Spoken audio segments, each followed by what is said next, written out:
Bonjour tout le monde, ici Chélène. Donc aujourd'hui on est jour 2 après ma Divacote et comme je vous ai dit hier sur mon Instagram et mon Facebook, j'allais vous faire une petite vidéo pour vous montrer les étapes que la coiffeuse a utilisées pour faire cette merveille.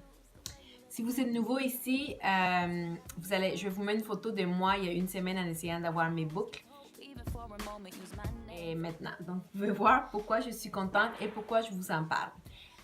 Alors moi, juste pour faire une petite historique, il y a 4 ans, j'ai commencé à faire de la kératine. J'en ai fait pendant 3 ans.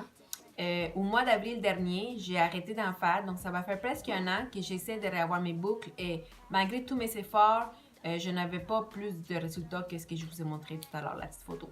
Donc, j'étais sur divacurls.com. C'est une gamme de produits pour les cheveux frisés. J'étais sur le site, j'ai cherché les techniciennes qui sont ici à Montréal. Donc, il y en a 3 à Montréal, il y en a 2 sur l'île. Et il y en a une sur la Rive-Sud. Yeah! Donc, j'étais voir celle ici sur la Rive-Sud, au salon de coiffeur Rituel Coiffeur. Elle s'appelle Siane. Elle est super sympathique, puis elle a vraiment écouté mes attentes par rapport à cette coupe-là. Donc, voilà ce que ça a donné. Et je suis vraiment, vraiment contente. Donc, je vous montre ça tout de suite. Étape numéro 1, il faut avoir les cheveux fraîchement lavés, sans produit dedans et les sécher à l'air pour qu'ils puissent vraiment avoir la forme naturelle de vos boucles et ensuite couper à sec. Alors, elle a commencé à couper au début le contour de mes cheveux, donc pour pas que ça finisse en pointe, mais en rond et pas carré non plus. Après ça, elle a pris mèche par mèche, puis elle a coupé en diagonale pour que ça puisse vraiment finir en pointe quand tu fais les boucles. Et après avoir pris le temps de faire mèche par mèche, on est passé au lavabo. Elle m'a lavé les cheveux avec du shampoing, puis après ça, elle a fait un co-wash avec du conditioner. Donc, elle a piqué vraiment le conditioner sur mes cheveux mouillés, puis elle est squeezée comme ça, comme elle est en train de faire en ce moment. Puis elle a aussi fait au début sur la racine, ce que je ne faisais pas avant. Mais elle m'a dit que c'est pas juste les pointes qui ont besoin d'être hydratées, mais surtout les racines, ça évite les frisottis. Donc si vous voulez pas de frisottis, mettez votre conditioner de la racine. Donc là, ici, elle est en train d'appliquer une crème frissante. C'était une nouvelle crème qu'elle avait reçue, donc elle voulait l'essayer sur moi. Et ensuite, elle a rincé. En fait, elle n'a pas rincé. Elle a juste dit qu'elle a mis de l'eau pour aider à pénétrer la crème dans les cheveux. Ensuite, les cheveux qui étaient tout mouillés, on les a mis à l'envers sans sécher du tout. Et une fois qu'ils étaient à l'envers, ça découlait de partout, là, par terre et tout ça. Puis c'est là qu'elle a mis le gel, quand les cheveux étaient super mouillés.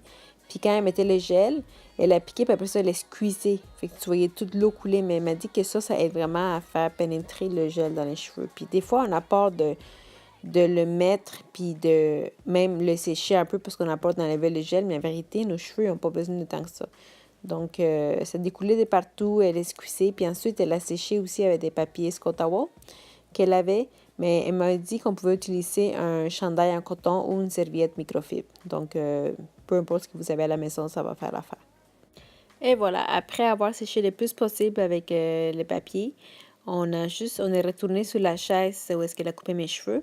Puis c'est là qu'on a commencé le processus de séchage. Donc évidemment, quand on parle de sécher des cheveux frissés, il faut absolument avoir un diffuseur. Donc elle a commencé à sécher, on est allé d'un côté de l'autre, par en arrière, par en avant, tous les sens possibles. Elle avait mis le diffuseur vraiment chaud quand j'avais les cheveux par l'avant, puis qu'elle mettait le diffuseur proche de mon front, j'avais vraiment chaud. Donc moi, je l'ai lavé aujourd'hui, puis j'ai simplement mis le diffuseur à tiède. Donc pas chaud ni froid, juste parfait pour les sécher dans une durée raisonnable. Donc voilà, en tout et partout, ça a duré 1 heure. J'ai commencé à 11h et ça finit exactement à midi. Donc, c'était pas aussi long que dans les vidéos que j'ai vues sur YouTube. Elle a vraiment été patiente de me sécher les cheveux. Quand je suis partie, il était pratiquement à 100% sec. Donc, j'ai beaucoup apprécié et c'était super beau à la fin. Je vous montre ça tout de suite. Oh, et sans oublier de remercier mon petit Louis Evan qui était très patient pendant 1 heure avec son iPad. Et voilà le résultat. Mais super des belles boucles. La coupe est super belle. Honnêtement, je vous le recommande sans cécité. Donc voilà pour ma petite vidéo. J'espère que ça vous a motivé les filles frissées à juste rehausser vos boucles, les hydrater et aussi peut-être aller vous faire une petite coupe des cheveux, qui sait. Donc je vais vous mettre ici en bas toutes les informations où j'étais me couper les cheveux. Je vous mets aussi mon Instagram, mon Facebook et mon site web que j'ai commencé au mois de janvier. Donc, oui, je suis une toute nouvelle blogueuse à Montréal, mais j'ai hâte de vous partager tout ça et aussi de me faire des amis. Pourquoi pas? Alors, à bientôt!